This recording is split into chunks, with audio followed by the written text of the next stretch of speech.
Seja muito bem-vindo à Semana da Ultrassonografia. Em alguns instantes, uma porta de conhecimento se abrirá, mudando completamente a forma como você estuda e pratica ultrassonografia. Nos últimos anos, muita gente redescobriu como estudar radiologia e ultrassonografia por meio do Você Radiologista.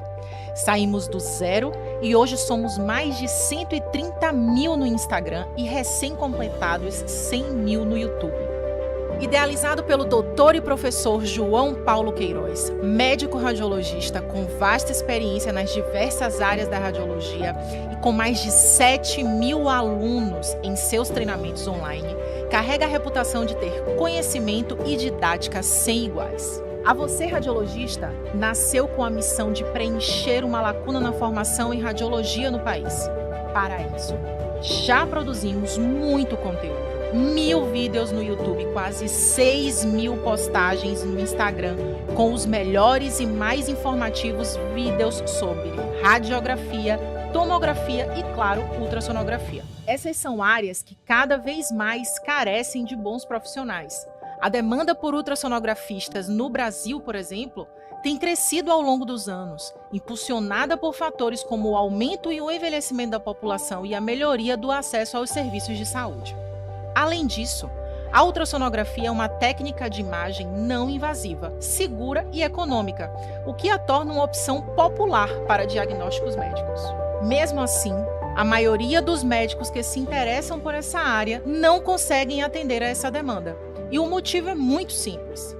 Falta o método correto para entender como aplicar o conhecimento ao dia a dia. Essa é a oportunidade que você tem para dominar a ultrassonografia por meio do método VR, desenvolvido, testado e validado pelo Dr. João Paulo Queiroz, que vai te levar para o próximo nível do ultrassom. Afinal, não é só sobre fazer um exame, é sobre interpretar as imagens com a segurança de um profissional. Boa aula!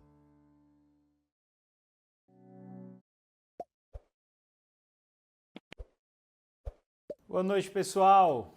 Bem-vindos à aula 2 da Semana da Ultrassonografia. Estou super feliz com esse evento que a gente está fazendo. Vocês estão vendo que a gente está fazendo o melhor de nós para vocês. Pensamos em cada detalhe para que esse evento acrescente o máximo possível na formação de cada um de vocês. E na segunda aula da Semana da Ultrassonografia, a gente vai abordar alguns dos temas mais frequentes numa agenda de ultrassom. Tireoide é um dos exames mais solicitados e realizados por ultrassonografistas.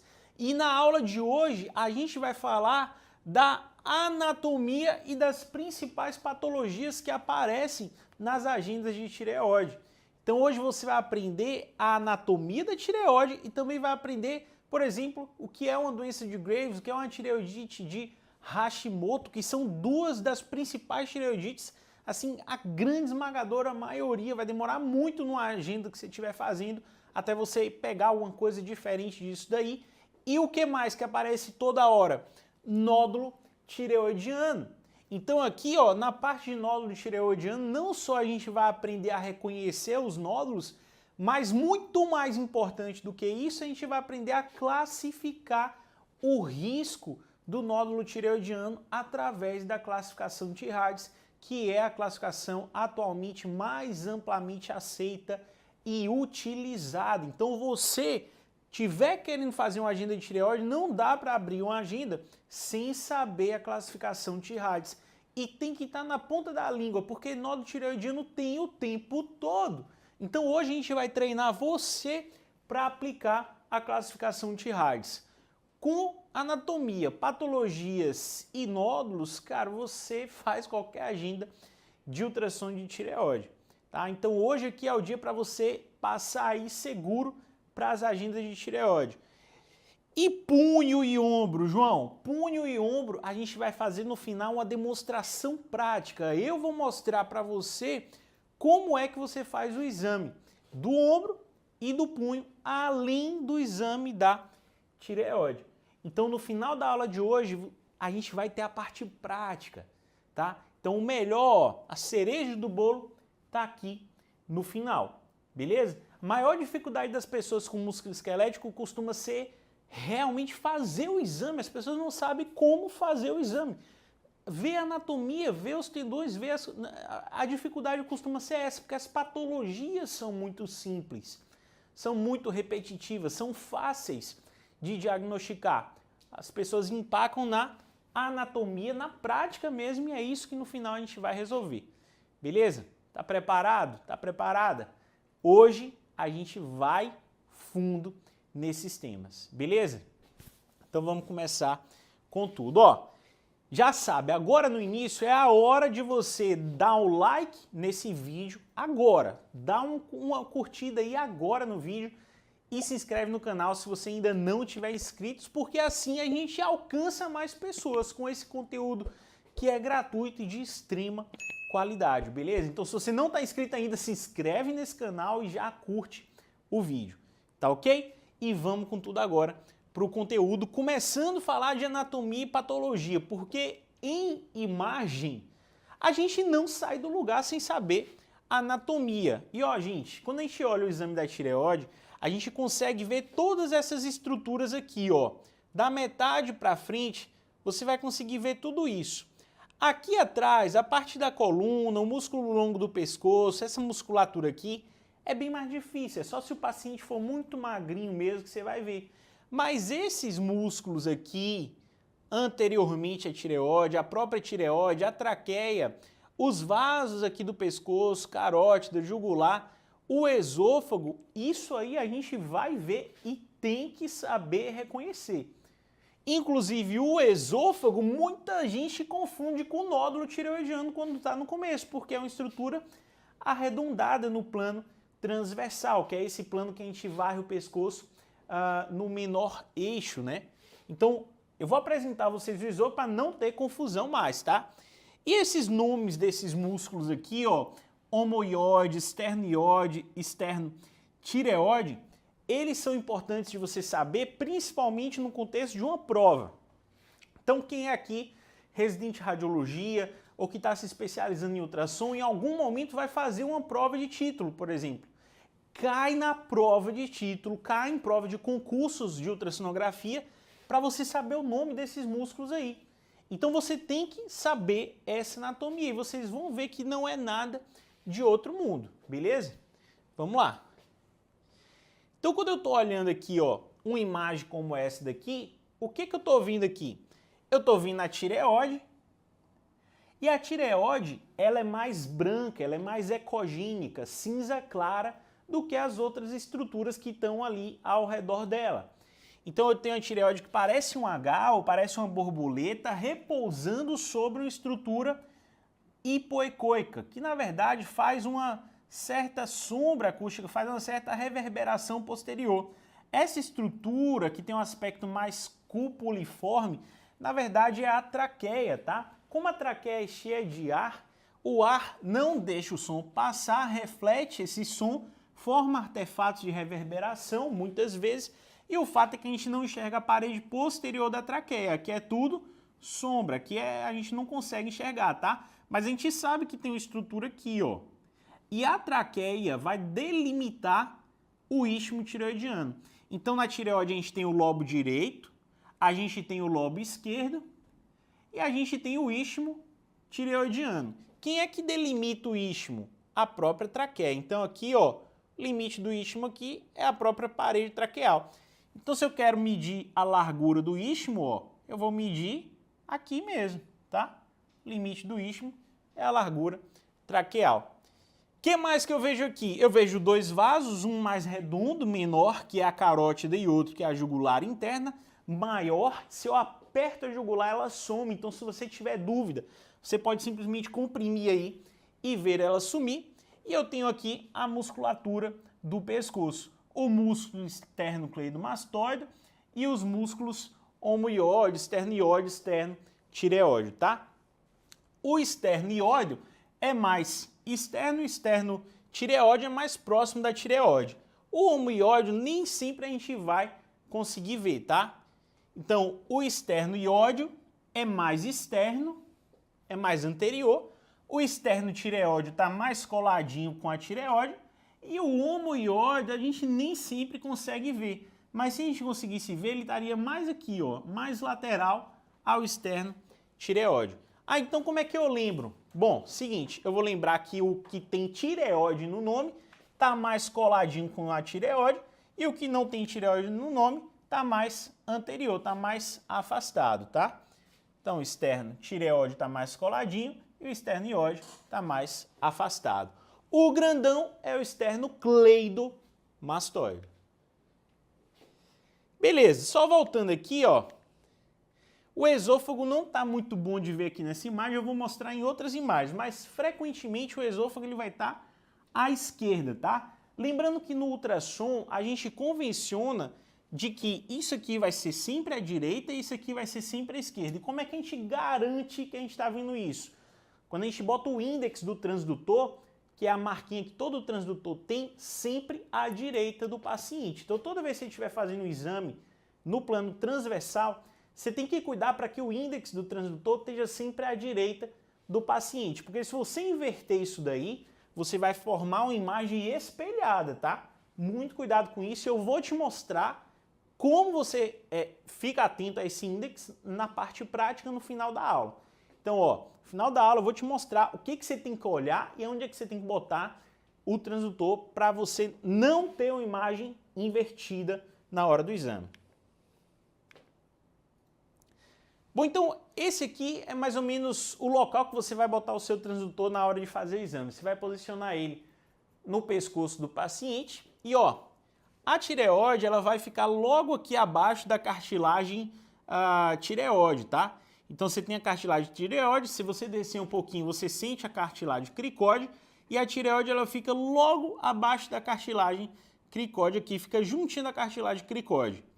Então, se você quiser palpar, você está bem no começo, ainda não tem o costume de onde achar a tireoide, você pode palpar a cartilagem tireoide, palpou a cricóide, ali abaixo a tireoide tem que estar ali. Botei o transdutor na transversal, olha a imagem que eu encontro. Traqueia, a borboletinha da tireoide repousando ali, já sei que isso é o istmo, isso é o lobo direito e isso é o lobo esquerdo, e eu estou pegando um pouco dos vasos e um pouco dos músculos. Ó, lembra comigo aqui, tem dois músculos aqui, tem um que está mais perto da tireoide e tem outro que está mais distante da tireoide. O que está mais perto da tireoide é o que tem o que no nome? Tireoide no nome. Então, externo tireoide está mais perto da tireoide. Externo ióide está mais afastado, está mais distante. Beleza? Beleza. Nesse exame aqui também não ficou bom de ver o esôfago, mas vocês já estão percebendo que na maioria das vezes o esôfago fica à esquerda, tá? Bom, o que mais que a gente vai fazer na hora que estiver avaliando a tireoide? A gente varre no plano transversal, mas varre também no plano sagital. E quando eu varro a tireoide no plano sagital, eu acabo encontrando essa imagem aqui, ó, o istmo da tireoide no sagital, e eu vejo essas estruturas hipoecóicas arredondadas aqui, ó, que são os anéis traqueais, que são cartilaginosos, tá?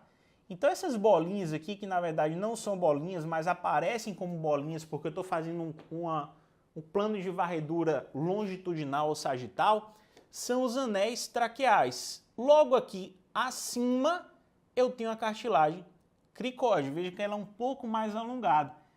Então perceba que o istmo tireoidiano ele tem uma relação muito próxima, fica logo abaixo aqui da cartilagem cricóide, tá ok? Beleza. E aqui a gente está avaliando o lobo tireoidiano. Então lembra da borboleta? Não tinha um lado direito, lado esquerdo, lobo direito, lobo esquerdo? Aquele lobo ali, que é a asa da borboleta, se você bota ele no longitudinal, é isso daqui que você vai encontrar, ó. Uma estrutura losangular alongada. Mas muito cuidado, porque nem sempre o seu transdutor vai ficar reto quando você estiver avaliando o lobo tireoidiano. Muitas vezes você vai ter que dar uma angulada no seu transdutor. Em vez dele ficar 100% vertical, você vai ter que fazer um pouco oblíquo, tá? Um pouquinho oblíquo aqui no pescoço do paciente para pegar o eixo longo, né? Todo o lobo completo. Se você deixar retão, muitas vezes você não vai pegar o lobo todo da tireoide. E outro cuidado que tem que ter é que se seu transdutor é muito pequeno, tem os transdutores de 4, 5 centímetros de varredura no linear, você pode acabar perdendo o comprimento do lobo verdadeiro, porque tem lobo que mede 5, 6, até mais do que isso em comprimento. Então você tem que sempre ter certeza de que você está vendo a extremidade superior e a extremidade inferior do lobo para poder medir, tá? Então só uma dica aqui, ó. Onde é que você vai medir? Você vai medir da extremidade superior até a extremidade inferior. E você pode medir novamente aqui no anteroposterior. Ou você pode medir o anteroposterior aqui também. Então eu pego o lateral aqui. O anteroposterior eu posso pegar aqui no transversal. Ou posso pegar aqui no longitudinal. E o crânio caudal eu vou pegar aqui. Multiplica as três medidas por 0,52, eu tenho o volume do lobo tireoidiano. Somei os volumes dos lobos tireoidianos, eu tenho o volume da tireoide. E o istmo, João? O istmo geralmente tem um volume muito pequeno. Então, a maioria dos autores aceita que você despreze o volume do istmo na conta até um istmo que meça ali até 0,5 de espessura, tá? Então, abaixo de 0,5 de espessura, não é obrigatório você incluir o volume do istmo na conta do volume da tireoide.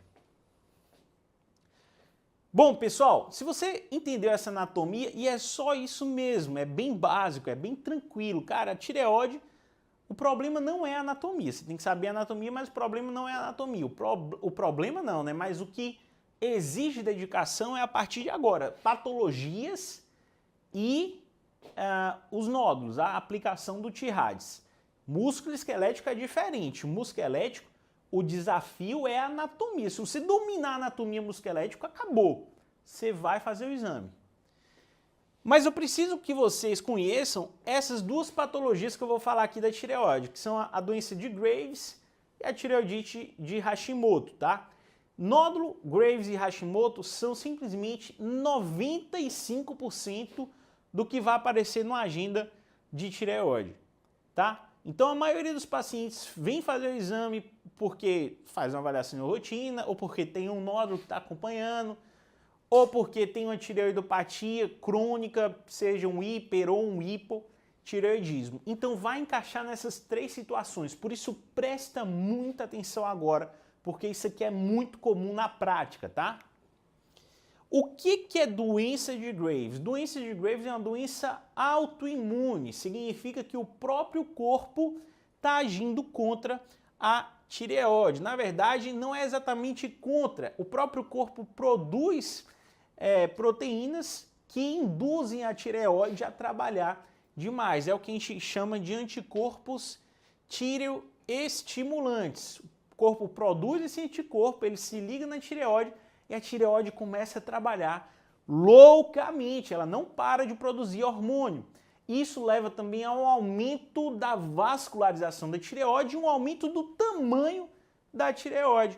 Então, olha só, é uma doença autoimune causada por anticorpos tireoestimulantes que é extremamente comum em mulheres. E mulher, cara, tem um monte de patologia que é mais comum em mulher. Tireoide, então, nem se fala. Quase tudo da tireoide é mais comum em mulher. Graves, Hashimoto, nódulos, mais comum em mulher.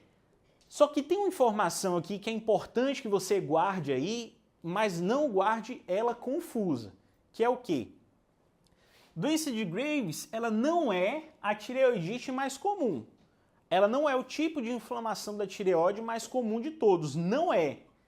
Mas ela é o tipo de tireoidite que causa mais tireotoxicose, crise tireotóxica, aquele estado em que o paciente está com muito hormônio tireoidiano circulante que manifesta sintoma relacionado a isso. Fica taquicárdico, cabelo cai, o olho fica muitas vezes esbugalhado, né? O paciente fica com exoftalmia, enfim, o paciente perde peso, sudoreico ou sudoreica.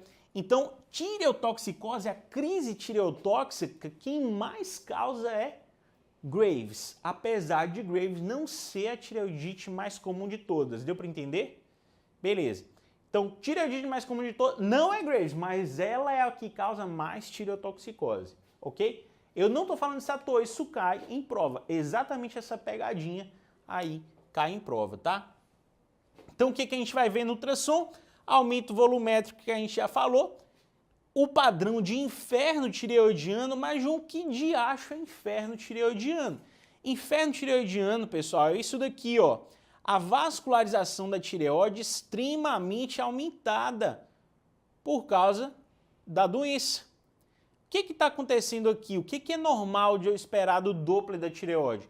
O normal no Doppler da tireoide é eu ter pouco vaso aqui no meio e ter alguns vasos nos polos, na periferia, tá? Então o padrão normal da tireoide no Doppler é um pouquinho de vaso no polo e menos vaso no meio. Quando eu começo a ver um monte de vaso no meio, na verdade tem vaso para todo lado aqui, ó, parece que tá pegando fogo essa tireoide. Isso aí é o padrão de inferno tireoidiano. O padrão de inferno tireoidiano não, olha só o que eu tô falando, ele não é específico para Graves. Significa que, viu isso daqui, não está feito automaticamente o diagnóstico de doença de Graves.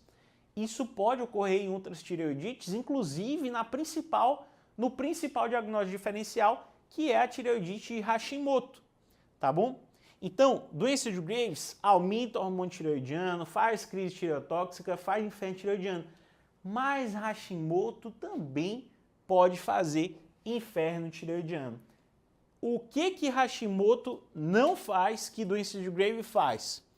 Aumenta isso daqui, ó. Velocidade de pico sistólico. O que é velocidade de pico sistólico, João? Se eu pegar uma artériazinha dessa aqui no polo inferior da tireoide, pego a artéria tireoidiana inferior e eu meço a velocidade máxima dessa artéria, o típico para Graves, é específico para Graves, eu vou ter essa velocidade acima de 40 centímetros por segundo. E nas outras tireoidopatias, como o Hashimoto, o típico comum é que eu tenha abaixo de 40 centímetros por segundo. Então, o Doppler na tireoide realmente ajuda muito no diagnóstico diferencial, beleza?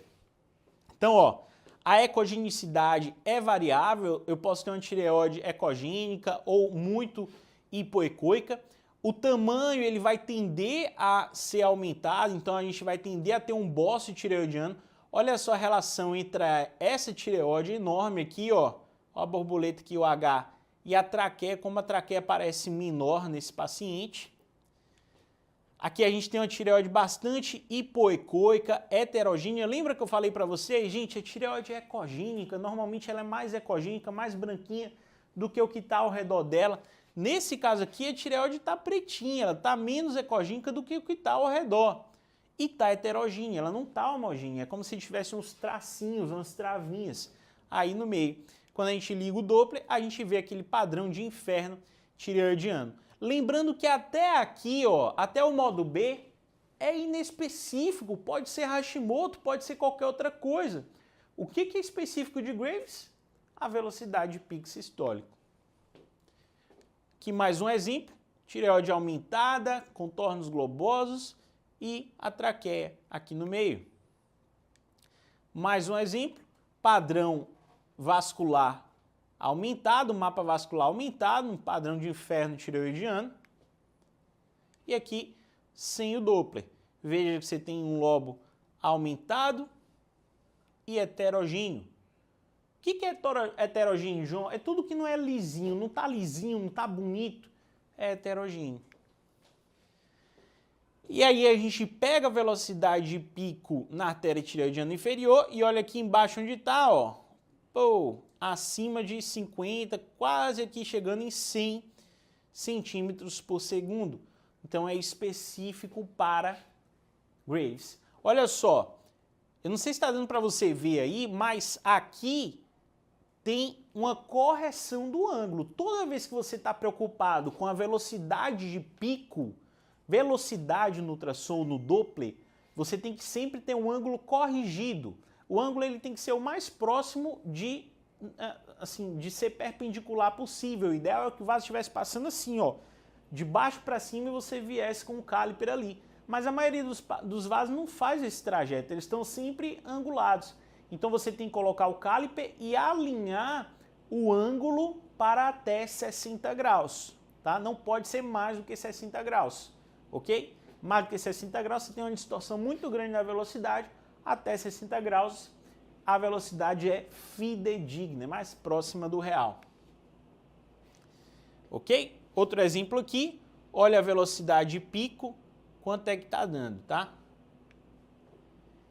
E Hashimoto? Que diacho é Hashimoto? Como é que eu reconheço Hashimoto no ultrassom? Pessoal, os endócrinos, eles realmente adoram pedir ultrassom para avaliar a tireoidopatia difusa, beleza? E Hashimoto, agora sim, olha só, agora sim, Hashimoto é a tireoidite mais frequente. Ela não é só mais frequente em mulheres, ela é frequente em mulheres pra caramba, Graves também, mas ela é a tireoidite, a inflamação mais frequente da tireoide. Eu não estou falando quem é que causa tireotoxicose, se eu estivesse falando era Graves, eu estou falando em inflamação no geral, é Hashimoto. Então se uma pessoa tem uma tireoide inflamada, tem uma doença autoimune da tireoide, tem uma tireoidite crônica, a maior chance de eu não saber mais nada, se eu não sei mais nada dessa pessoa, a maior chance de que seja Hashimoto, porque ela é a mais frequente. Beleza? E aí as pessoas começam a pensar assim, ó, Graves é hipertireoidismo, Hashimoto é hipotireoidismo. Isso está parcialmente correto. Por que parcialmente correto? Porque isso é correto para as fases crônicas da doença, quando a doença já está estabelecida. Na fase inicial, Hashimoto, que é uma doença que na fase crônica realmente tende a hipotireoidismo, na fase inicial ela pode ter um padrão mais hipertireoideu, ou seja, ela pode exibir aquela hipervascularização, o inferno vascular da doença de Graves. Ela pode aumentar ali os sintomas tireoidianos, pode até fazer tireotoxicose, não é tão comum quanto o Graves, mas pode fazer. Então a verdade é que na fase inicial, Hashimoto pode ser completamente indistinguível da doença de Graves. E aí, o que você faz? O Doppler.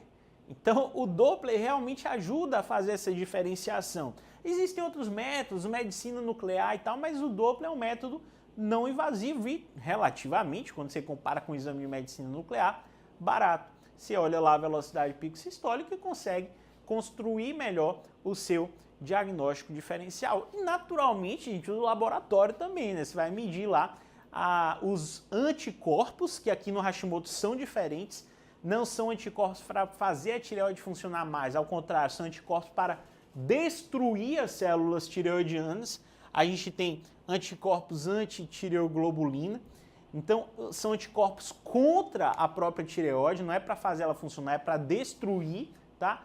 E aí nessa destruição, na fase inicial, acaba liberando muito hormônio, pode ter esses sintomas que a gente falou que simulam Graves, e na fase crônica a tendência é que essa destruição leve à fibrose e um padrão típico, característico de uma tireoide hipoecoica, heterogênea e de volume reduzido. Perceba, gente, que a tireoide ela tá aqui, ó. Aqui, o istmo aqui. E olha como ela tá tão hipoecoica e heterogênea que é difícil diferenciar a tireoide da própria musculatura do pescoço aqui. Tá quase com a mesma ecogenicidade. Então, na fase crônica, eu espero encontrar isso daqui. Na fase aguda, eu posso ter uma tireoide com o mesmo aspecto da doença de Graves, inclusive com bócio, ou seja, com a tireoide aumentada. Beleza? Só para recapitular, quem é esse músculo grande aqui, ó?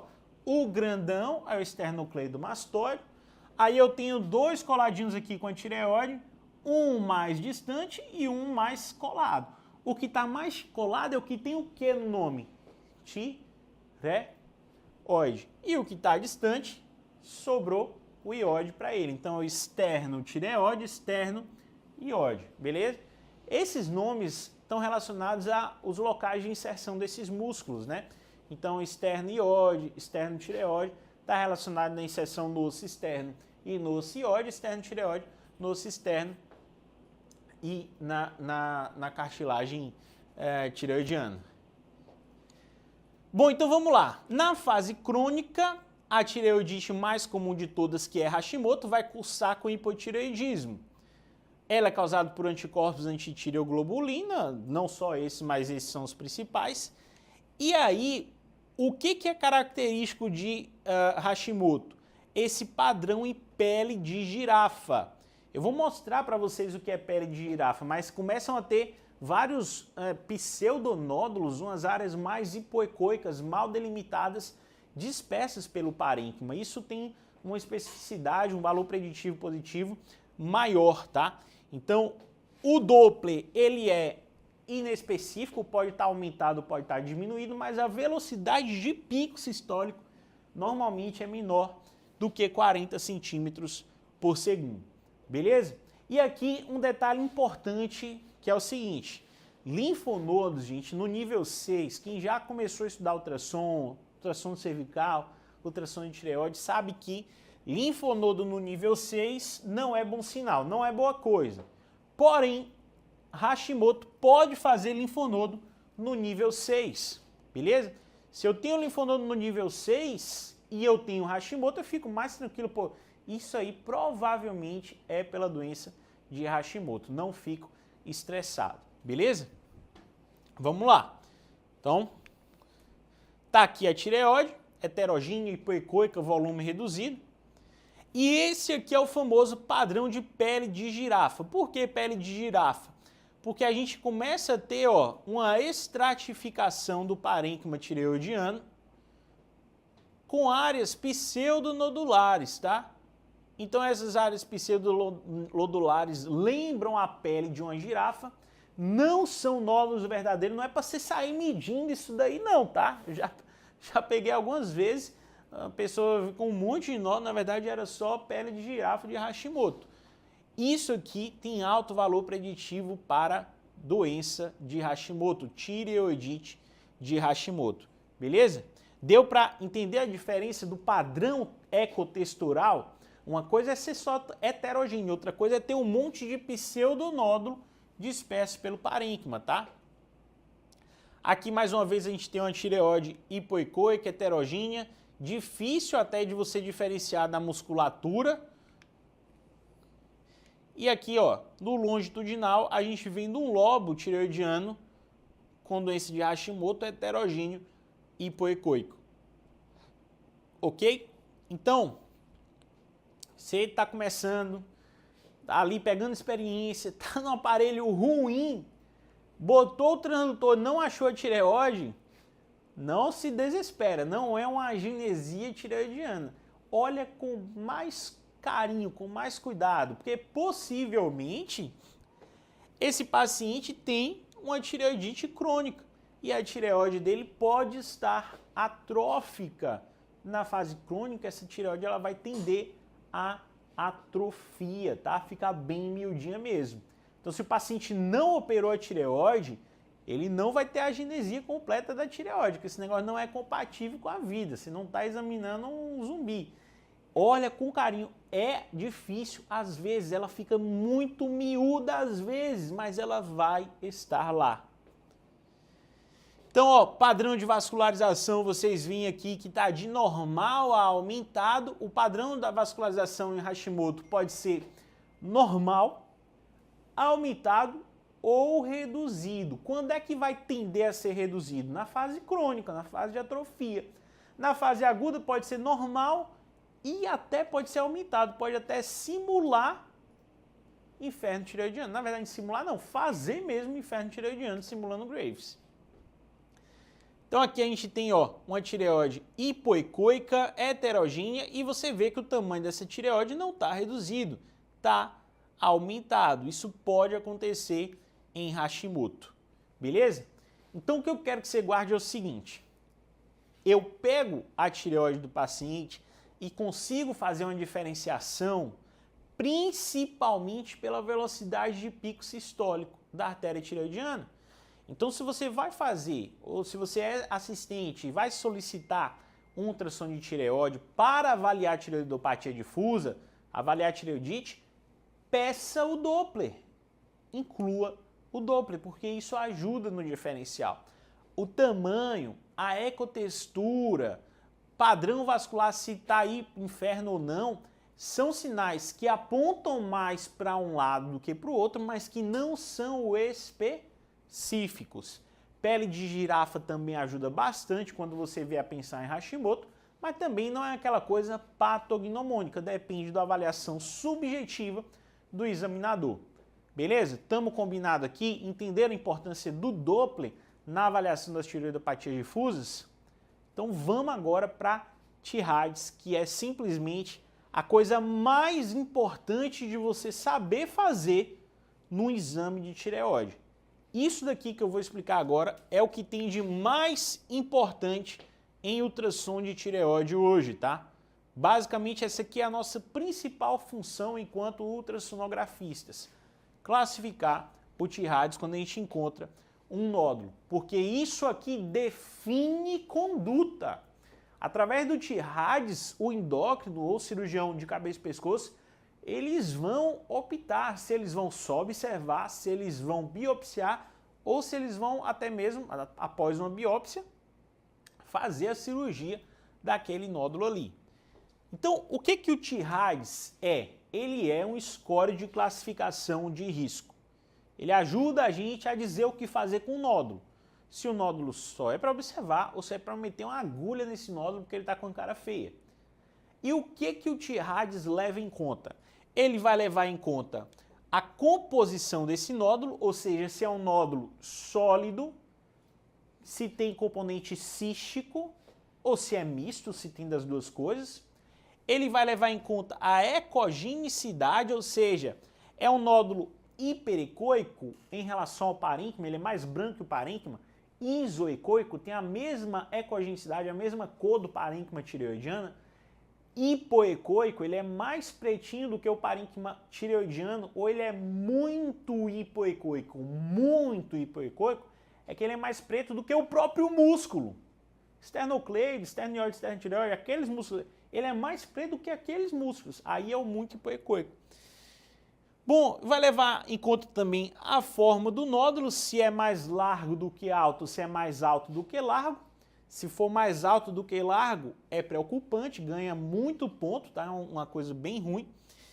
A gente vai levar em conta a margem, se é bem definida, mal definida ou irregular.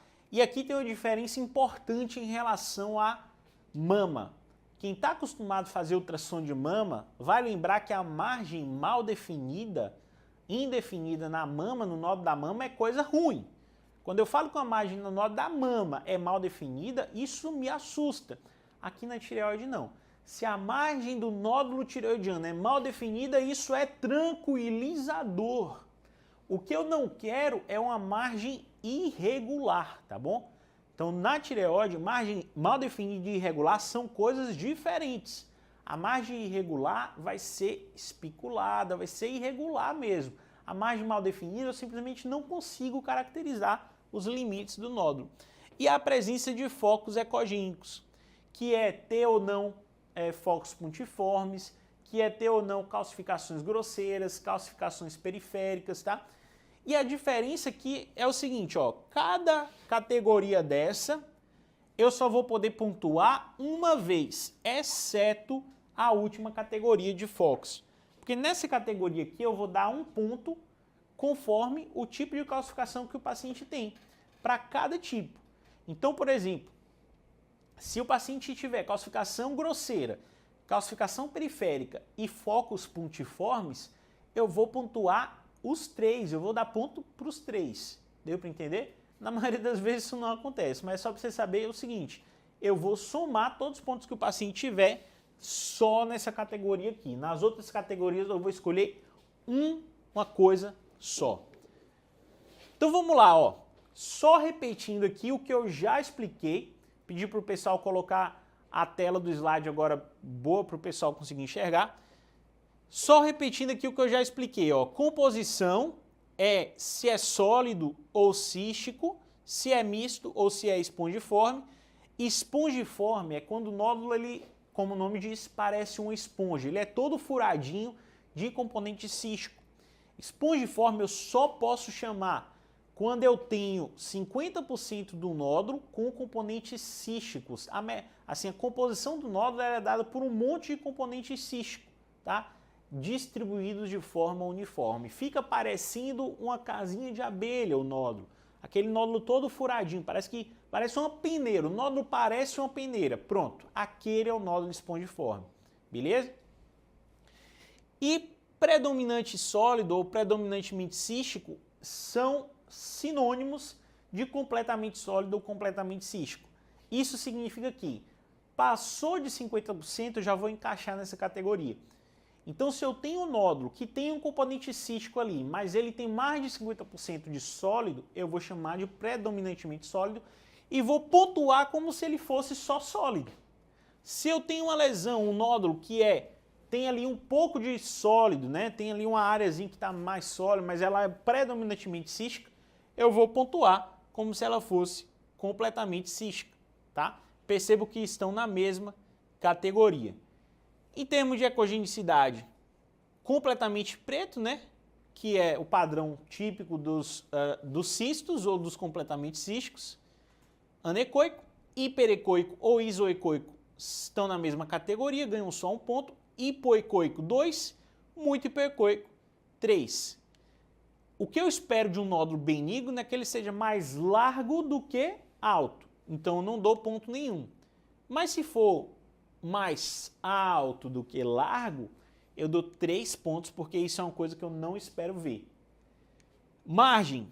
Se for uma margem lisa, bem definida, não pontuo. Se for uma margem mal definida, eu também não pontuo, porque isso não preocupa. Lembra? O pseudonódulo lá do Hashimoto não era assim, margem mal definida? Beleza, não pontua. Agora isso é diferente da gente ter uma margem irregular ou lobulada, que são as margens dos nódulos malignos. Margem espiculada, lobulada mesmo. Ou se eu vejo que o nódulo está se estendendo para fora da tireoide. Aí, 3 pontos. Viu isso daqui? Isso aqui é definidor de malignidade, tá? Viu isso daqui, acabou a conversa. Focos ecogênicos. Eu posso não ter nada, ou ter só cauda de cometa, que é o típico, por exemplo, do cisto coloide. Não pontuo. Macrocalcificação, que é quando o foco ecogênico tem sombra, dou 1 ponto. Calcificação periférica, que é aquela calcificação na borda do nódulo que faz sombra, dou 2 pontos. E foco ecogênico, que é um pontinho ecogênico no nódulo sem fazer sombra, eu dou 3 pontos, que preocupa também. E aí eu vou fazer o quê? Eu vou escolher a categoria que cada nódulo se encaixa, né? Então, se é um nódulo sólido, que é hipoecoico, mais largo do que alto, margem lisa e não tem foco ecogênico. Ele ganha 2, mais 2, 4, mais 0, 4, mais 0, 4, mais 0, 4. 4 pontos encaixa em 4 a 6, T-Radius 4. No T-Radius 4, tem que seguir se for a partir de 1 centímetro e puncionar se for a partir de 1,5 centímetro. Deu para entender a lógica? A lógica é soma os pontos e vê o que faz com o nódulo. Se for até 2 pontos, não vai fazer nada. Até 2 pontos, o nódulo só pontuou 2, não vai fazer nada. A partir de 3 pontos é quando eu tenho algum tipo de conduta. Ou seja, sólido, isoecoico, 3 pontos. O resto lá, ó, tudo normal. Sólido, isoecoico, 3 pontos. Vou seguir a partir de 1,5, puncionar a partir de 2,5. Deu para entender? Então, ó, T-Radius 1 não pontua, T-Radius 2, 2 pontos, não tem como ter um ponto só. T-Radius 3, 3 pontos, 4, 4 pontos. E aqui é pulo do gato. T-Radius 4, 4 pontos, 3, 3 pontos, 2, 2 pontos, mas T-Radius 5 são 7 pontos. São necessários 7 pontos para eu classificar como T-Radius 5. Beleza? Beleza. Aqui algumas características, algumas particularidades para você aprender, né? Então, quando a gente está aplicando o T-Hards, às vezes surgem algumas dúvidas lá, por exemplo, do que seria um nódulo espongiforme, do que seria uma cauda de cometa, e o próprio material do T-Hards explica isso aqui para vocês, mas isso aqui a gente pode pular, porque na aula de hoje o que a gente vai focar é na aplicação do T-Hards e não nessas notinhas de rodapé. De qualquer forma, eu deixei isso aqui no slide para que vocês depois, se quiserem, possam printar ou pausar e estudar esses detalhes melhor. Vamos agora realmente aplicar o T-Hards. É agora que a coisa vai acontecer, tá? Isso aqui que você tem que aprender, é o mais importante da aula de hoje, é isso daqui. Estamos aqui na tireoide. A tireoide está aqui, essa parte mais ecogênica é o parênquima, e eu tenho um nódulo aqui, tá? Olha aqui também, ó, o nódulo aqui, e a parte mais ecogênica, mais branca, é o parênquima. O que eu vou fazer aqui? Olha só, eu vou dizer qual a composição desse nódulo. Isso aí é sólido, cístico, misto, o quê? O que é? Eu tenho mais componente sólido, mais componente cístico, tá? Metade, metade, ou é parecendo uma peneira, o espongiforme. Então aqui é um nódulo sólido. Esse nódulo aí, ele é branquinho, cinza da mesma cor do parênquima, pretinho ou muito pretinho, mais hipoecoico do que a musculatura.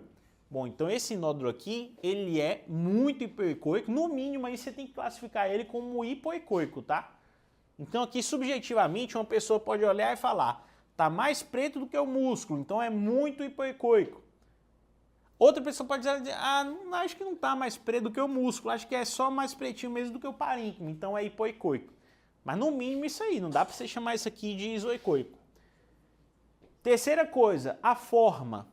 Ele é mais largo do que alto, ele é maior nesse sentido lateral ou no sentido anteroposterior. E aqui um pulo do gato.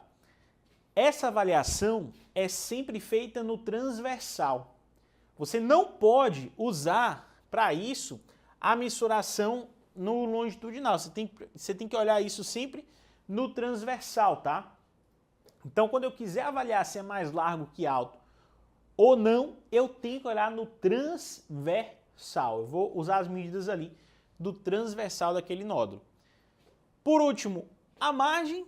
Essa margem é bem definida. E focos ecogênicos, que aqui a gente não está vendo nenhum. Então vamos lá, ó. Composição. A gente vai dizer que ele é sólido, né? Não estou vendo pretão de cístico, não estou vendo um nódulo que é sólido. Ecogenicidade muito hipoecoico, aqui ó, 3 pontinhos para ecogenicidade.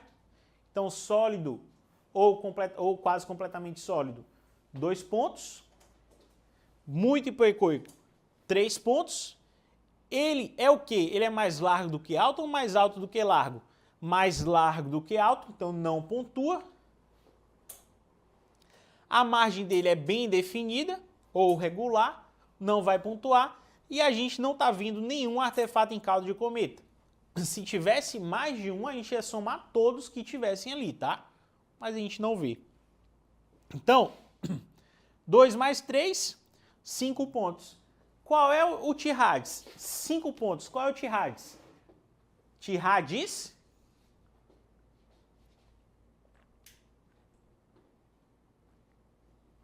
Cuidado com a pegadinha, ó. T-Hards 2, 2 pontos, 3, 3 pontos, 4, 4 pontos, mais 5 não é 5 pontos, tá?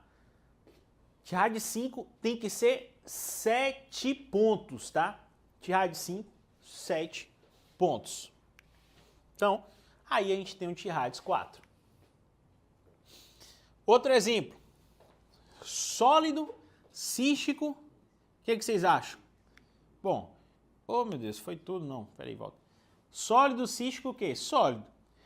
Ecogenicidade, hipoecoico. Pelo menos hipoecoico. Então, assim, podia ficar na dúvida entre isoecoico e hipoecoico, mas acho que hipoecoico aí é o melhor para a gente classificar. Mais largo do que alto ou mais alto do que largo? Mais largo do que alto. Forma ou melhor, margem regular, e focos ecogênicos também a gente não vê. Então, ó, por que que esse nódulo aqui, ele ficou com TIRAD 5? Porque na medida do mais alto do que largo, como ele foi mais alto do que largo, ele foi maior nesse eixo aqui, ó, do que nesse daqui, ele ganhou 3 pontos do mais alto do que largo. O mais alto do que largo é 3 pontos. E aí quando você pega esses 3 pontos com 2 pontos de ser sólido e 2 pontos de ser hipoecoico, 4 mais 3, 7. TIRAD 5. Então veja, esse nódulo aqui tem um risco muito alto de ser maligno, tá? Então, ó, claro que o que interessa mesmo é o tamanho, porque em tireoide, malignidade não é sentença de morte, tá? Muitas vezes não é uma das lesões, tipos de neoplasia que são mais tranquilas de se tratar, mas esse aqui é um nódulo que tem um risco alto de ser maligno. Bom, outro exemplo aqui, ó, um nódulo sólido, tá? Sólido. Ele tá levemente hipoecoico, talvez pudesse gerar alguma dúvida aí sobre ser isoecoico em relação ao parênquima tireoidiano. A forma mais larga do que alto, margem regular, focos ecogênicos, tem uns foquinhos ecogênicos, eu vou marcar aqui para quem está em casa ver, ó, tem uns foquinhos ecogênicos aqui, aqui, aqui, tem uns pontinhos brancos aqui, tá vendo, ó? Vou dar um zoom aqui, ó, vê, tem uns pontinhos brancos ali no meio, tá vendo, ó? Os pontinhos brancos ali no meio. Esses pontinhos brancos não têm cauda de cometa e não tem sombra, então isso permite a gente classificar como focos ecogênicos pontiformes. E isso é altamente suspeito. Por quê, João? Porque um dos carcinomas mais comuns da tireoide, que é o carcinoma papilífero, tem essa marca. Então o carcinoma papilífero da tireoide frequentemente, tipicamente vai apresentar focos ecogênicos pontiformes, tanto no próprio nódulo quanto nas metástases linfonodais. Então quando a gente vê esse tipo de coisa, a gente fica preocupado e vai pontuar alto. Foco ecogênico pontiforme pontua 3. Então você pegou um nódulo que é sólido hipo e tem foco ecogênico pontiforme, já foi TIRAD 5. Beleza? Deu para entender? Então, ó, classificação, composição, sólido 2 pontos, isoecoico, ecogenicidade 1 ponto só, hipoecoico 2 pontos. Mais largo do que alto, nenhum. Mais alto do que largo, 3 pontos. O que mais te dá 3 pontos? Foco ecogênico. Mas vou dizer para você uma coisa aqui, ó. 95% dos nódulos das agendas são sólido isoecoico ou sólido hipoecoico sem mais nada, com a largura normal assim, o que a gente espera que seja encontrado, que é mais largo do que alto, margem bem definida e sem foco ecogênico. Então, a maioria dos nódulos é muito fácil você classificar, que é o quê? Composição e ecogenicidade. Sólido iso TIRAD 3, 2 pontos do sólido, 1 ponto da ecogenicidade.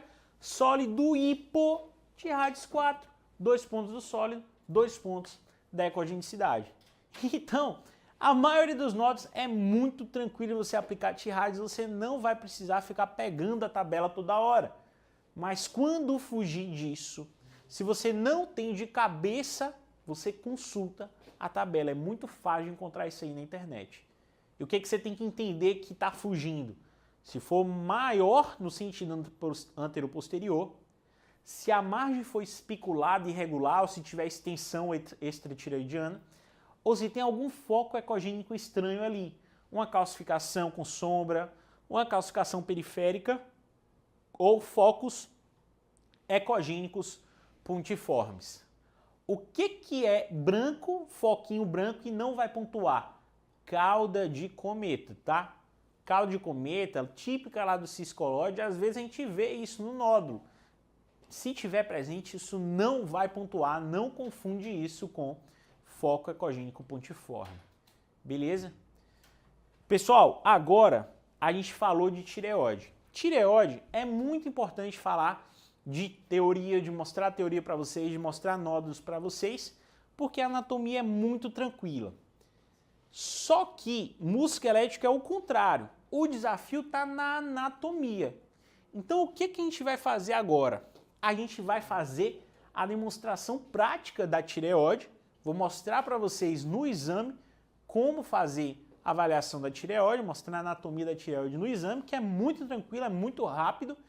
E vou mostrar ombro e punho na prática. Vou mostrar para vocês como fazer esses exames, beleza? Enquanto eu me posiciono para fazer os exames, coisa rápida, 2 minutos, 3 minutos no máximo, vou me posicionar ali para fazer o exame, eu vou colocar já aqui na tela de vocês agora o QR Code para você que está interessado em se tornar meu aluno do curso completo de ultrassom, que tem uma linguagem semelhante ao que a gente está fazendo aqui, tem a parte teórica, tem a parte prática dos diversos métodos, só que muito mais aprofundado, né? Você que está interessado em se tornar meu aluno, em entrar nesse curso, fazer esse curso, você possa se inscrever na lista de interessados, porque você vai ter preferência nas vagas, quando a gente abrir as vagas, ok? Então, ó, se inscreve aí na lista para você ter preferência. Enquanto isso, eu vou ali fazer a parte prática da aula de hoje. Vejo vocês em instantes.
Beleza, pessoal, estamos aqui de volta já.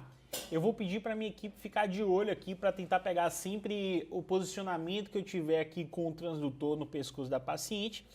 E aqui vamos começar demonstrando aqui, ó, o que a gente tem que fazer para o exame ficar bem feito. Então, principalmente se o paciente tiver um pescoço um pouco mais curto, a gente precisa botar um apoio atrás do ombro do paciente, não é atrás da cabeça dele, tá? Não é aqui, é atrás do ombro. Por quê? Para criar uma elevação e o paciente ter mais facilidade de esticar o pescoço. E essa esticadinha do pescoço aí vai permitir que a gente faça a varredura da tireoide mais facilmente nesses pacientes que têm o pescocinho um pouco mais curto, tá bom? Então vamos lá, já fizemos isso aqui, já posicionamos a paciente adequadamente. Vamos colocar um pouquinho de gel. Se o seu aparelho não tiver aquecedor, sempre avise o paciente que a temperatura do gel costuma não ser muito agradável, né? Bem gelado. Agora, se tiver aquecedor, não tem problema nenhum. Bom, aqui a gente está fazendo a avaliação da tireoide da paciente. Então, olha só aqueles músculos que a gente falou. Ó, eu estou aqui na tireoide. Eu estou vendo um músculo aqui mais anterior e um músculo coladinho na tireoide. Quem lembra? Externo-tireóide, externo-iódio. Por que externo-iódio? Porque esse osso vai se estender, esse músculo vai se estender até o osso iódio que fica aqui, tá? Então essa estrutura aqui, ó, com sombra, aqui, ó, é o osso iódio. Se eu colocar no sagital, eu vejo ele fazendo uma sombrinha aqui. Então, esse músculo vai até o ióide e vem lá do externo, tá bom? Então, só para contextualizar mesmo, esses dois músculos que a gente tinha mostrado lá na parte de anatomia da aula, mais lateralmente aqui, a gente é capaz de ver também o esternocleidomastoide, e nessa paciente até fica bonito de ver, olha só, pessoal, o músculo omoióide aqui lateralmente, tá? Então a gente deve conhecer esses nomes aí desses músculos, principalmente para a questão de prova, ou se você estiver diante de um nódulo que está causando invasão em uma dessas estruturas. Voltando aqui para a tireoide, a gente vê a traqueia e lembra, as paredes da traqueia elas dão o limite, né, do istmo. Então eu sei que daqui até aqui eu tenho istmo. Lateralmente eu vejo aqui a asa da borboleta de um lado, a asa da borboleta do outro lado. Veja que o istmo ele pode ser muito fininho, quase imperceptível, tá? Então o istmo é bem fininho, bem imperceptível. No transversal dessa paciente, a gente vai botar no longitudinal. Então eu estava com o transdutor nessa posição aqui transversal. Agora eu vou colocar, ó, no longitudinal. E o que vai aparecer ali? Os anéis traqueais. Então aqui a gente vê os anéis traqueais e a cartilagem cricóide aqui. Beleza? Então, ó, é aqui que o istmo vai repousar. Nessa paciente, realmente o istmo ele é muito filiforme, ele é bem fininho mesmo, tá? Então, normalmente a gente vê o istmo aqui como uma área de tecido tireoidiano mais vultuosa, digamos assim, como eu mostrei nas imagens para você, mas aqui nessa paciente é bem fininho e isso não tem problema nenhum, tá? Não confundir o istmo com isso daqui. Isso aqui não é o istmo não, tá bom? Bom, então voltei aqui, ó. Lateralmente aqui eu tô vendo esse vaso mais arredondado, que está pulsando, e esse vaso maior, que se eu apertar, ó, ele some. Então aqui é a jugular e aqui é a carótida. Eu posso apertar o que for, ela não vai sumir. Do outro lado, a mesma coisa. Carótida e jugular. E qual é o cuidado que eu tenho que tomar aqui? Não confundir essa estrutura aqui, ó. O que é isso aqui, ó? É um nódulo. Olha lá, atrás aqui, ó, do lobo esquerdo. Não, isso não é um nódulo. Isso aqui é o esôfago. Ele pode simular nódulo, mas lembra, geralmente ele vai ficar do lado esquerdo, posterior ao lobo esquerdo. Ah, João, tô na dúvida, tô começando, pô, não tô me sentindo seguro. É só colocar no longitudinal. Se você coloca no longitudinal, você vai ver aquela estrutura, ó, alongada, tá? Então aquilo que parecia um nódulo, na verdade, quando você olha, é alongado, é o esôfago passando aqui, tá? Então, vou até dividir a tela aqui para você ver.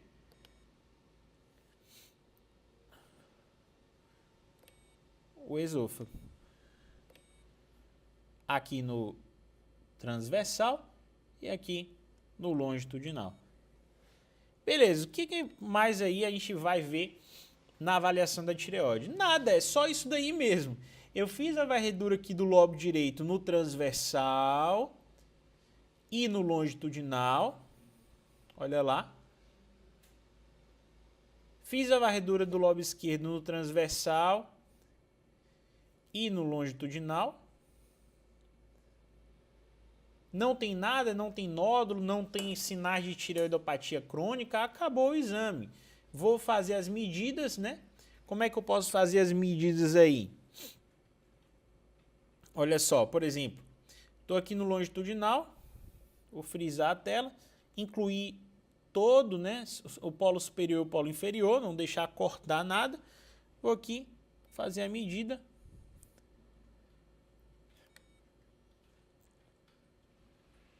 Crânio caudal, anteroposterior. Salvei isso daí, faço a imagem e pego o látero lateral. Então já apareceu ali o volume para mim, 4,5 é o volume do lobo direito. Então a gente repete o processo para o lobo esquerdo E no caso do istmo, a gente só precisa definir, calcular esse volume dessa forma quando a gente tem um istmo espessado, né? Eu frequentemente só vou calcular acima de 0,5 centímetros de espessura do istmo. Mas como é que a gente calcularia? Da mesma forma, ó, dividir a tela aqui para pegar o longitudinal e o transversal na mesma imagem, pegaria o lateral aqui nas paredes da traqueia e pegaria o que a gente conseguisse ver do istmo aqui no longitudinal. Só que nesse caso aqui, ó, a gente nem vê o istmo aqui para poder medir adequadamente. Então não vou nem concluir aqui a avaliação do volume, que não vai ser fidedigna, tá? Beleza? Então é só isso daí. Tireoide normal, gente, é medir a tireoide ponto final. Beleza? É só isso. Se tivesse um nódulo, a gente ia medir o nódulo em 3 medidas, uma no longitudinal e 2 no plano transversal. Se tivesse uma tireoidopatia, a gente ia dizer os aspectos daquela tireoidopatia, se é heterogênea ou não, se está hipercoica, se está com mapa vascular aumentado. E no caso, logicamente no caso de ter sido solicitado o Doppler, e calcular a velocidade da artéria tireoidiana se você estiver suspeitando de um mapa vascular alterado, tá? Mas a tireoide normal é muito simples e é muito rápida. Varre, vê se tem nódulo, vê se está doente, não está tudo normal, mede, colocou o volume, acabou o exame. É coisa assim de minutos, menos de 5 minutos, é realmente muito, muito rápido. Beleza? E agora a gente vai fazer a avaliação do ombro e a avaliação do punho. Enquanto eu posiciono ela aqui, o pessoal vai colocar novamente o QR Code na tela para vocês poderem se inscrever na lista de interessados do curso.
Pronto, pessoal, o ombro já é diferente. Então, a tireoide a gente faz deitado, abdômen a gente faz deitado, músculo esquelético, muitas vezes a gente vai fazer em pé, ou no mínimo para o paciente sentado. O ombro é um exemplo. Ombro, tem muita gente que faz em pé, e o paciente em pé ou sentado, e aí você vai fazer a avaliação do ombro. Eu, particularmente, eu faço sentado, tá? Por questões ergonômicas particulares minhas, para poder mexer aqui no aparelho com o braço esquerdo, enquanto eu faço o exame do ombro com a mão direita. O que a gente avalia no ombro? A gente avalia as estruturas do manguito rotador, os tendões do manguito rotador, A gente avalia o cabo longo do bíceps, a articulação acromioclavicular e avalia o ventre dos músculos supra e infraespinhais. Então, basicamente, ombro a gente vai ver o seguinte, ó. Vou colocar aqui o gel.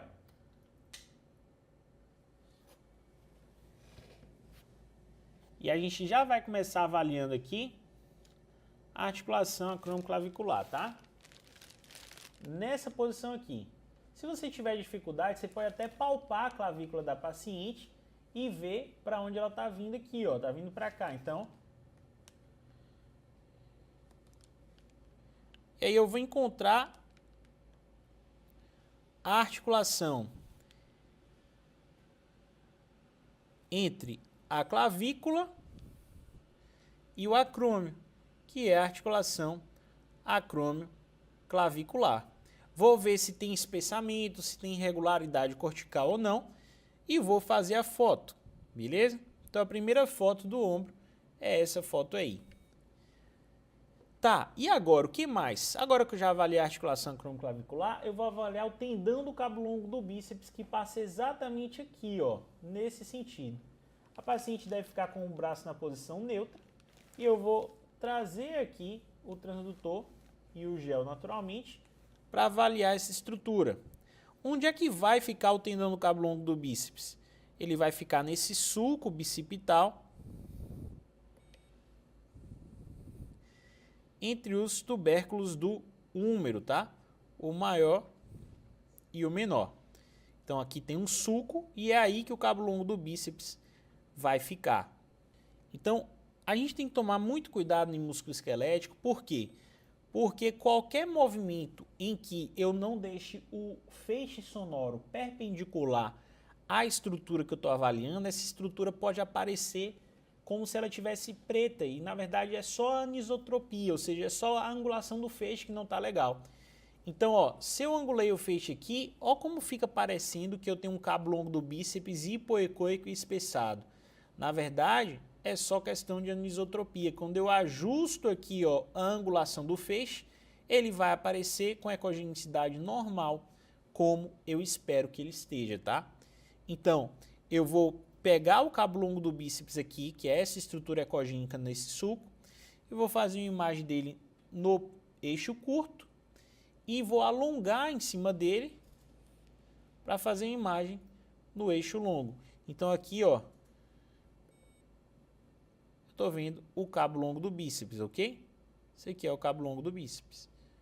Frisei aqui, tá feita a foto do cabo longo do bíceps. Próxima parte é ver o subescapular.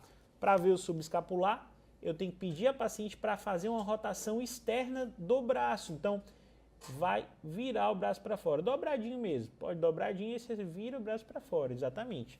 Isso vai expor a inserção do subescapular no tubérculo menor. Então, eu consigo ver aqui, ó, o subescapular chegando no tubérculo menor, esse aqui é o subescapular, e ele está chegando no tubérculo menor para se inserir. Eu consigo ver isso por causa da rotação externa. Se o paciente estiver com o braço muito em posição neutra ou rodado internamente, eu não consigo ver essa estrutura aqui. Frisei e faço a foto. Claro que vocês vão colocar sempre o nome das estruturas na hora da foto, tá, pessoal? Aqui está assim o preset ainda que eu não preparei, mas você vai deixar o preset prontinho, clicou no nome e faz a foto.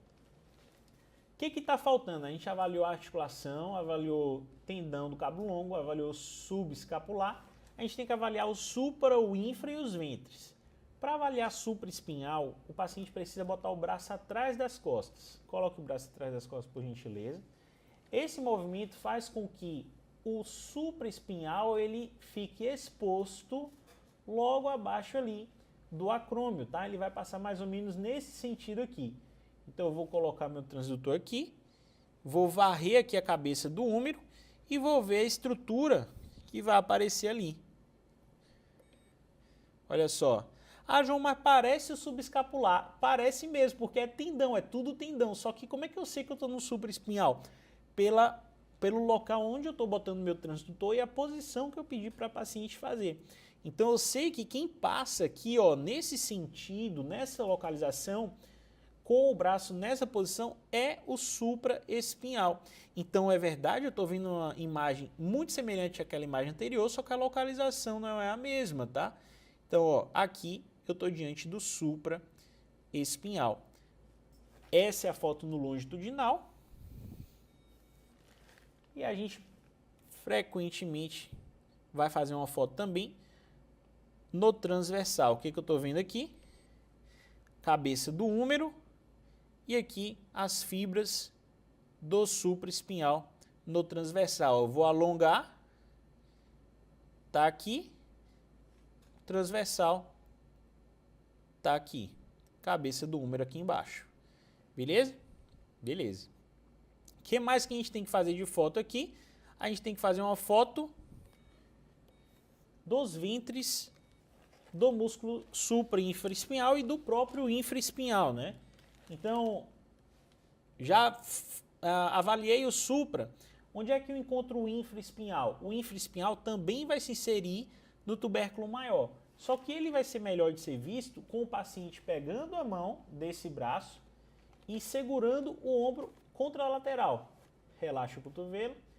E aí eu vou vir aqui, ó, e procurar o infraespinhal nessa localização aqui, ó. Aqui seria o supra e o infra vai estar nessa localização. Eles são muito próximos, tá?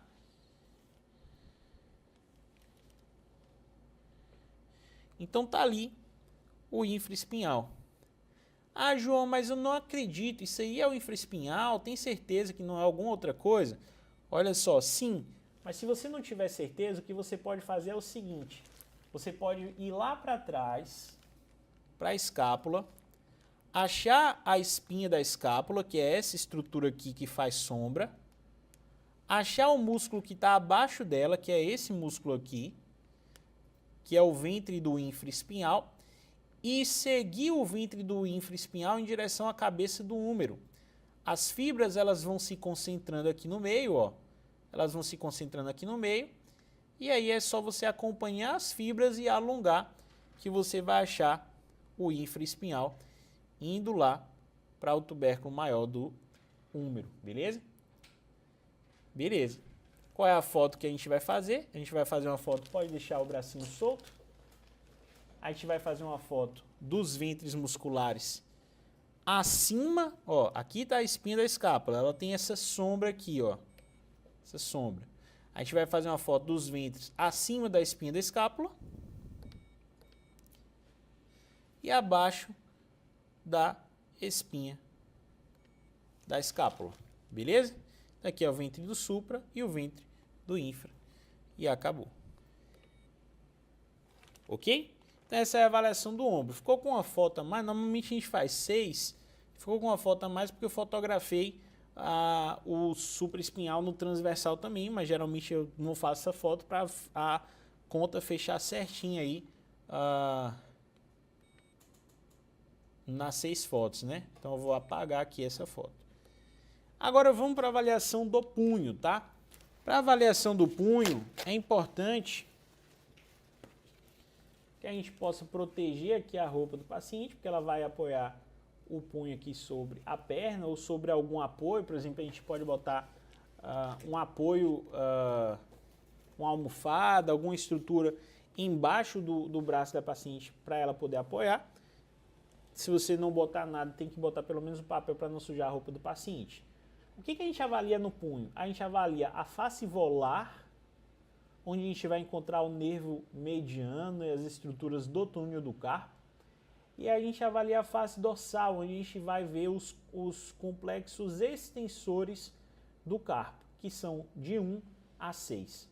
Então, a estrutura mais importante do ultrassom do punho fica aqui nessa localização, ó, que é o nervo mediano. E talvez a dica mais importante que eu tenha para dar para vocês aqui nessa parte prática do punho é o seguinte: muita gente tem dificuldade para achar o nervo mediano, isso é natural, tá? Muita gente tem dificuldade para achar o nervo mediano. O que acontece aqui, ó? Se você tiver dúvida para achar o nervo mediano, você deve subir e descer o transdutor. Quando você faz esse movimento de subir e descer o transdutor, você vai ver que tem uma estrutura aqui, ó, que está com o seguinte comportamento. Aqui embaixo, ela está aqui, no meio do túnel do carpo. Quando eu vou subindo, ela faz uma voltinha e ela vai lá para o meio do braço, ó, o meio dos músculos aqui do braço. Tá vendo aqui, ó? É uma estrutura fibrilar, tá? Uma estrutura fibrilar. Tem um monte de pontinho aí, é o nervo. E aí, se você for descendo comigo, você vai ver que ela descreve um arco. Ó. Ó o arco que ela fez aqui, ó. Fez a voltinha, tá vendo? Desceu, subiu, desceu. Então, a estrutura que descreve esse arco aí é o nervo mediano. Então, se você tem pouca experiência, você pode ir lá no antebraço, no meio do antebraço, procurar uma estrutura com padrão fibrilar de nervo e descer com ela para ver se ela está descrevendo o arco. Se descrever o arco, você está diante do nervo mediano, beleza? E aí o próximo passo é medir, beleza? Medir o nervo para ver a espessura dele. Então aqui, tente deixar mais horizontalzinho possível. A gente vai fazer aqui a medida do nervo. Então achei aqui o nervo, ó. Diminuir aqui a profundidade, veja que não tem foco nesse aparelho, né? Esse aparelho ele tem uma tecnologia interessante que é você não precisa definir, ficar ajustando o foco nele. É como se tudo que está aparecendo aí na tela para você, ele já tivesse com foco bom. Então não tem essa de você ficar procurando o foco. Isso é uma tecnologia bem legal desse aparelho, desse MX7. E você vê que é um aparelho portátil, mas já tem esse tipo de tecnologia que é coisa de aparelho realmente bom. Não, nem todo fixo tem esse tipo de coisa. Pouquíssimos fixos vão ter esse tipo de coisa aí. É muito legal mesmo. Então, nem adianta ficar procurando foco, você não vai achar o foco aí para ajustar. Ele já tem foco na tela como um todo. E aqui, ó, o que a gente pode fazer para melhorar a imagem aqui é o preset, que eu estou usando um preset genérico, tá? Mas o preset ele pode ser ajustado para cada segmento do corpo. Então, como usar um preset genérico, naturalmente a imagem não vai ficar perfeita. Aí o application tem que vir e colocar o preset do jeitinho que a gente gosta para cada parte do corpo. Mas basicamente o que a gente está vendo aqui, ó? Tá vendo essa bolinha que é o nervo mediano. O que a gente vai fazer? A gente vai medir a área. Então eu vou aqui pegar o traço e vou medir o nervo mediano. Ó. É como se eu fosse desenhar a borda do nervo mediano. Pronto. A área do nervo está 0,06. A gente considera normal a área até 0,11, tá? Então até 0,11 está normal, acima de 0,11 está espessado, que é um dos achados clássicos da síndrome do túnel do carpo, em que o nervo mediano é comprimido ao passar ali no túnel do carpo, ao passar sob o ligamento transverso do carpo, tá? Esse caso aqui está normal e é a primeira foto que a gente costuma fazer no exame. É natural que você faça a varredura completa, né? Avalie as estruturas como um todo, veja se tem alguma formação cística, se tem algum tumor. Então avalie o exame como um todo, mas o que mais importa aqui é realmente a área do nervo mediano. Agora a gente vai para a face volar do carpo, ou melhor, face dorsal do carpo, e a gente começa com o punho nessa posição para fazer aqui a foto do primeiro complexo extensor. Ele vai ficar junto aqui, ó, da margem do rádio, tá? Então a foto do primeiro complexo extensor ficar junto aqui com a cortical do rádio, tá aqui. Então divido aqui a tela. Vou aqui pegar agora o segundo complexo extensor, que também fica junto com a cortical do rádio. Tá aqui, segundo complexo extensor, frisei, fiz a foto. Então geralmente eu faço de 2 em 2. Agora a gente vai ajustar a posição do braço, procurar o terceiro. Como é que eu acho o terceiro complexo extensor? Eu vou achar essa proeminência óssea aqui, que é o tubérculo de Lister, e tem um tendãozinho que vai passar junto dele aí, ó, aqui uma bolinha, ó, junto dele, que é o terceiro compartimento. Então, estou vendo um tendãozinho junto do tubérculo de Lister, esse aqui é o terceiro compartimento e ele é fininho assim mesmo, tá? Isso aí é o esperado, é o normal para ele. Então, peguei o terceiro, vou agora para o quarto. O quarto, ele é mais fácil, é o mais fácil de todos, ó, ele está aqui.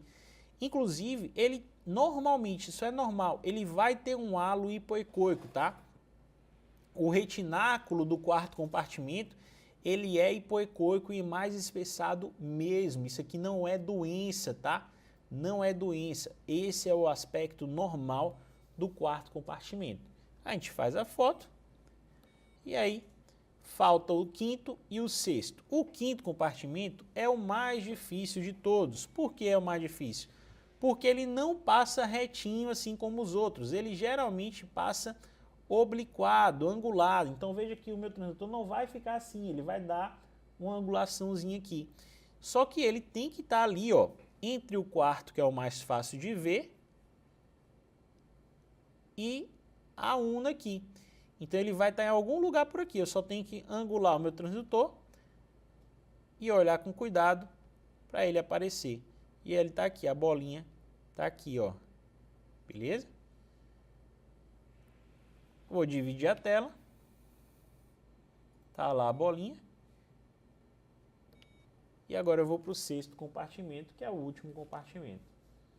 Então eu vou aqui, ó, juntinho da cortical da una, encontrar o sexto compartimento bonitão ali. Pronto. Frisei e acabou. Punho é isso daí. Geralmente a gente vai fazer uma foto também da face dorsal, das articulações e da face volar e acabou o exame. Vou ficar de olho em cistos aqui, formações expansivas, nódulos e locais de queixa do paciente. Músculo esquelético é um exame muito direcionado para a queixa. Então, se o paciente tem uma dor, eu estou com a dor aqui, doutor. Você vai olhar aquela região que está com a dor, tá? Existem síndromes de interseção. Então, queixa do paciente em músculo esquelético você tem que avaliar de forma direcionada, tá? Ah, João, poxa, tive dificuldade. Pessoal, anatomia em músculo esquelético, aprender a fazer o exame normal costuma ser a maior dificuldade. Depois que você pega essa manha aqui do normal, acabou. As patologias são muito fáceis e repetitivas. É um exame rápido de se fazer, que é simples depois que você pega o jeito da anatomia e que tem alta demanda. Mas para você se aprofundar nesse exame, você tem que praticar mais. Você tem que conhecer a anatomia de forma pormenorizada, treinar mais e conhecer também as patologias, tá? Tanto da tireoide quanto do ombro, punho e os demais segmentos musculoesqueléticos. Hoje aqui a aula foi um gostinho, tá? Só que tem muito mais coisa dentro do nosso curso completo. Então, hoje a aula fica por aqui. Você que ainda não se inscreveu na lista de interessados vai ter essa oportunidade, faça isso o quanto antes. E na sexta-feira a gente vem para o nosso terceiro e último encontro. Na sexta-feira a gente vai ter aula de gineco-obstetrícia.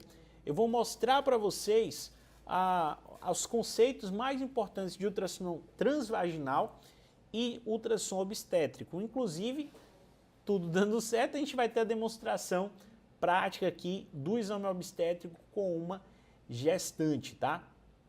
Então, tudo isso que a gente está demonstrando para vocês, a gente faz de forma mais aprofundada, mais completa, de todos os segmentos, de todos os exames dentro do nosso curso completo de ultrassom, beleza? E na sexta-feira eu vou te mostrar ao final da aula todo o cronograma, todo o escopo do curso de ultrassom. Eu vou te mostrar todas as aulas, eu vou te mostrar o que você vai aprender, eu vou te dizer quanto vai custar. Tudo isso eu vou fazer na sexta-feira, no final da aula, para quem estiver aqui e estiver interessado. Só que você que já se inscreveu hoje na lista, ou que você já se inscreveu na segunda-feira, você vai ter preferência nas vagas, tá? O preço do curso de ultrassom, ele vai ter um número de vagas limitado que a gente vai dar desconto. Então você, estando pré-inscrito, já garante o desconto para se inscrever, beleza? E mais alguns bônus que vocês vão entender melhor na sexta-feira, quando a gente estiver explicando aqui. Então, ó, se inscreve na lista de interessados, sexta-feira, gineco-obstetrícia com parte prática, e eu vou apresentar para vocês o curso completo de ultrassom para você tomar sua decisão, porque a gente já vai abrir vaga para nova turma segunda-feira, tá? Então, segunda-feira eu vou abrir vaga para todo mundo, inclusive quem não está inscrito na lista de interessados. Só que as vagas com desconto já podem ter esgotado na segunda-feira mesmo. Se todo mundo que tiver na lista de interessados entrar e pegar as vagas com desconto que a gente vai dar, segunda-feira pode ser que o preço seja o preço normal do curso, que é pelo menos R$1.000 mais caro. Então, já se inscreve nessa lista de interessados para você poder aproveitar o desconto. Espero que vocês tenham gostado da aula de hoje. A gente se vê novamente na sexta-feira para falar de ultrassom em gineco-obstetrícia. Beleza, gente? Um abraço e até lá.